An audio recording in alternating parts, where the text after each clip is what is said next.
Yeah, I want to talk about the laziness of intellectual convenience. What I mean by that are the visual cues, the immediate things, or the things that set off an immediate stimulation or response in people. Just what they see on the base level, things like that. And how often I'll include myself in this, how often we just look to the most nearest thing that's within arm's reach or that's within our immediate mental sensories reach and run with it, right? And I notice we do that a lot. And I'll give a couple examples. All right, one example. A man does live streams from a basement. You know what I'm saying? Then next thing you know, you live in your mama's basement. You live in your mama's basement. People take that ball, they run with it. You live in your mama's basement. Even after he then explains, well, I do stay in my mother's house. However, she does not live here. And yes, I stream in the basement, but the entire house is mine to live in. Yes, technically it's my mother's house. She doesn't stay here. The house is essentially mine as far as my day-to-day living conditions. No, you live in your mama's basement. Why? Because you go off the visual cues. You see man streaming in basement. So that must automatically mean, oh, you live in your mama's basement. Another example. Something's burning. Somebody does a live show. You hear a woman that, sounds like she might be up in her years saying, something's burning. And automatically that man now lives with his mother. Why? Because that's the immediate, most convenient answer or thing to assume from that audio cue. You hear an older woman telling the gentleman that something's burning. Now automatically something's burning is his mother. Something's burning can be anybody. Could be somebody that's visiting there. You know what I'm saying? Could be an aunt. Could be his mother that just happened to visit him. It could be anybody, but automatically it equates to he lives with his mother. Another one. These two YouTubers, they going at it. They got a beef, right? One YouTuber, he has a meeting, about a very controversial, in my opinion, disgusting figure. They have a meeting because he's part of a popular crew or whatever, right?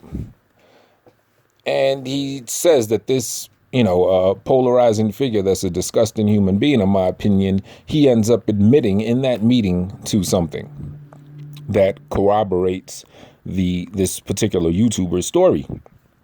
The YouTuber who he has beef with is now saying, how do we know that this particular polarizing figure admitted anything? Show us the video of the meeting. Intellectual convenience. Why? Because the other YouTuber, he streams, he does videos. This particular YouTuber that has a beef with him, he streams, he does videos, videography. That's a big part of his life. He used to film back in the day and, video.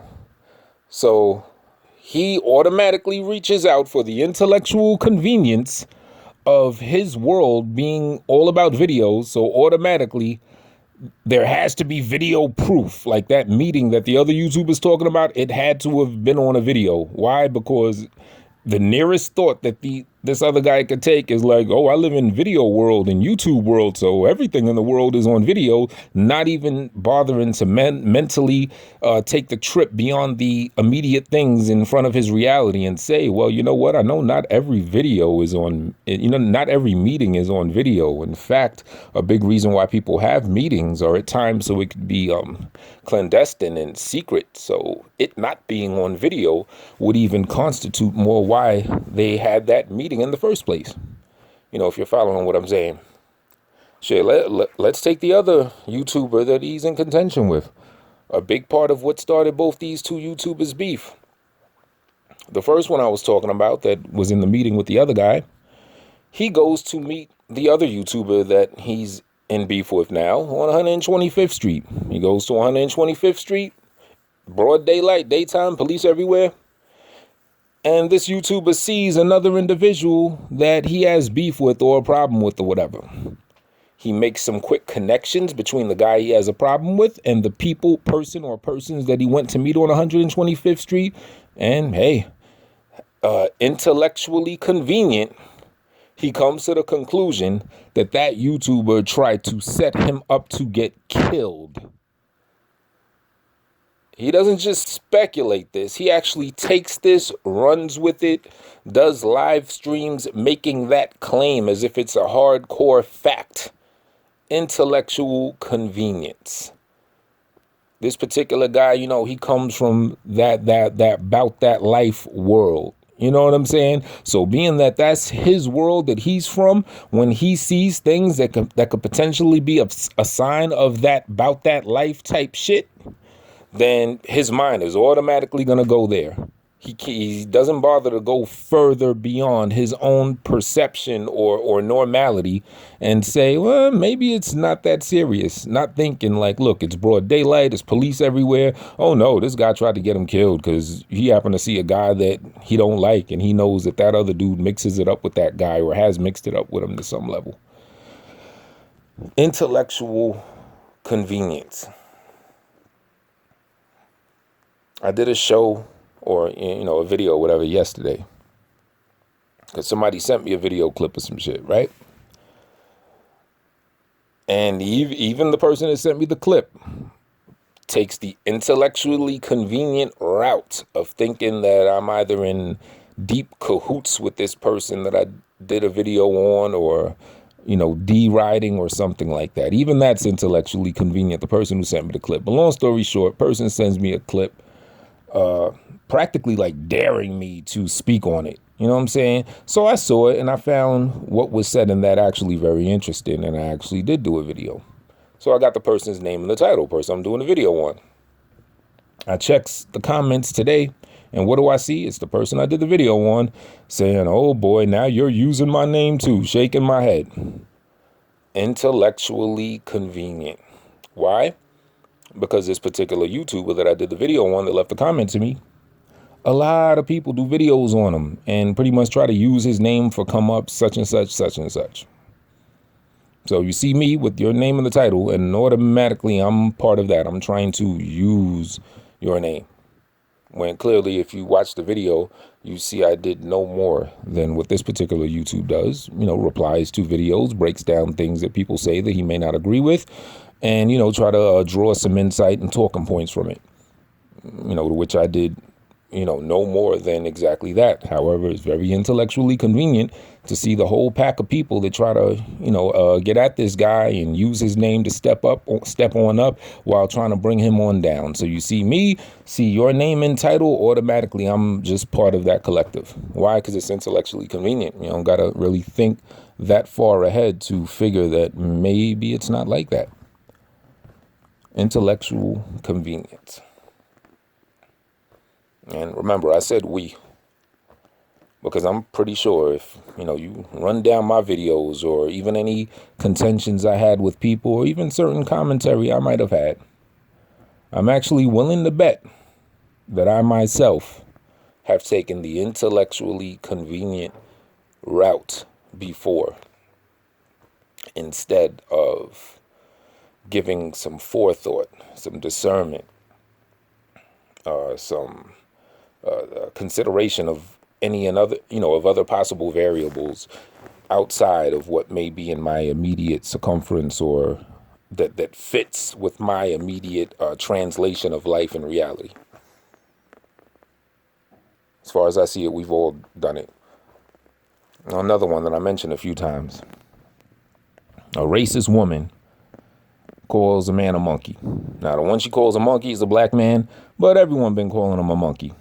So her calling him a monkey may not necessarily equate to her being racist, right? Because everyone, they nickname this nigga monkey for whatever reason. then she calls me a monkey too.